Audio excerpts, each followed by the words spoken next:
Good morning, traders. It is Tuesday, September the 2nd. It is back to school week for most individuals.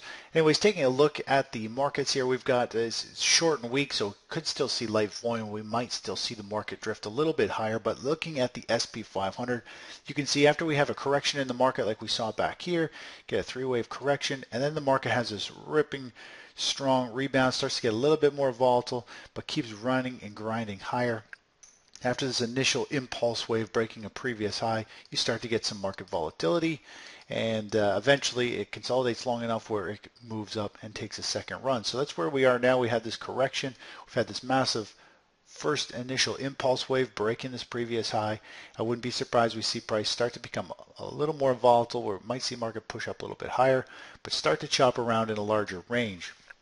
If we do start to get this larger range, I think we could see some opportunities to pick up on the dips and can start to see things kind of trade sideways here in a range, but we'll kind of play that by ear. Taking a look at let's look at precious metals this morning. They're both trading down, gold and silver down 1.25%. This is the daily chart. You can see here gold trading down, pushing to some new lows, just throwing the volume on here.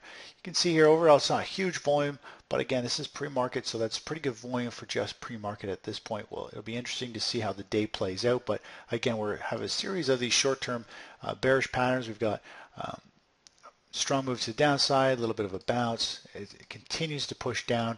Had a little bit of a short squeeze here, kind of pushing out of this first pivot high.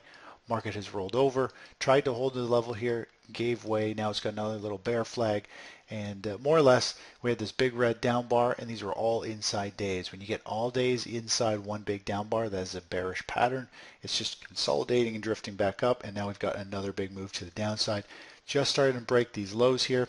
We could see the market really pick up speed, and we could see gold have a much larger drop actually today and tomorrow. Taking a look at silver. Here's the daily chart of silver. Silver started to break above this down trend line.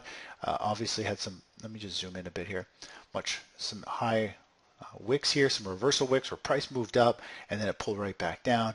Price jumped up and got sold right back down. So there is some upward momentum pushing here. It's trying to find support, but the sellers step right back in and push it back down. So we're starting to see it push to new lows this morning, and this could be the sign of potentially silver and gold trying to put in a little bit of a bottom. We've now broken through that line.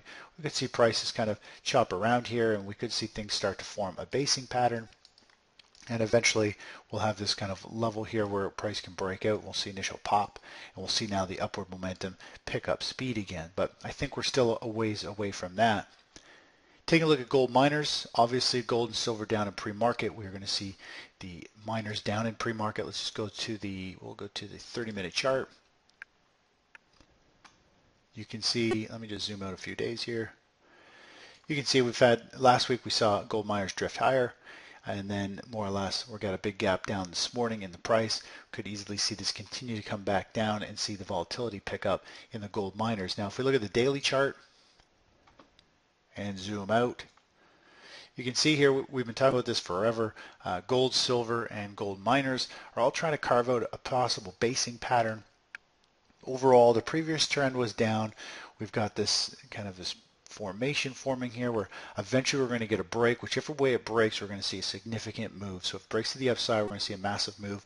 Could easily see GDX come up and tag more or less the 35 level, would be kind of the first upside target, but it could go much higher. If it does break to the downside, we can see it fall all the way down to around the 17 and change area. So overall, it looks as though it's trying to form a basing pattern. It is holding up all right.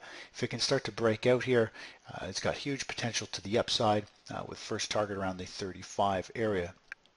So we may be looking to dabble into gold miners, depending how it holds up going forward here in the next week or so. I think there's still some time before we see gold and silver really take off. I think if the equities market starts to see some weakness later this week or next week, we'll see some money move into the safe haven play here, and we'll start to see gold miners start to move up. But we really need to see gold miners start to outperform physical gold to the upside, and that will be kind of a leading indicator that we could see gold start to break out also. Taking a quick look at energies, here's the natural gas chart. Let me just zoom in a little bit here. Obviously, we're kind of just trading right by this breakdown level. natural gas was holding up, broke down, came up, tested its head, hitting its head on that resistance zone, came back down. Now it's flirting back up at that same resistance level again where it broke down. Overall, not looking to get involved in natural gas at this point. Looking at crude oil, obviously last week we had a nice pop in crude oil. If we actually look at the weekly chart, you get a good picture of what kind of unfolded here. We had a nice strong week in crude oil last week, and that's usually what you see going into a long weekend. Usually you'll see the crude oil market jump up, so the markets can gouge the individuals for all the traveling. You see squeeze a little bit more out of gas prices, and of course it's a long weekend, so you could get something overseas that kind of stirs up, so they throw in a little bit of protection there by raising the price of crude oil, and that's what we kind of got last week. We're seeing it sell off a little bit this morning. And if we just go back to the daily chart here real quick, you can see here we had this breakdown, and we see it just kind of fade back up, and now it's testing that breakdown zone. So overall, crude oil is stuck in this little bit of a downtrend, but overall, it looks as though it could continue to see some more weakness going forward. Taking a look at the corn ETF, the ETF continues to struggle to really find support here. Again, the futures contract, the front month looks still good. We're seeing corn trade higher this morning. Hopefully, with any luck, we start to see the contract start to pick up speed, and we'll actually see this ETF really, I think, take off to the upside. It's just the way that this ETF is built around the futures contracts. It is underperforming, even though corn is looking bullish on the futures chart. Anyways, that's it for this morning. I'll talk to you in a little bit. Bye-bye.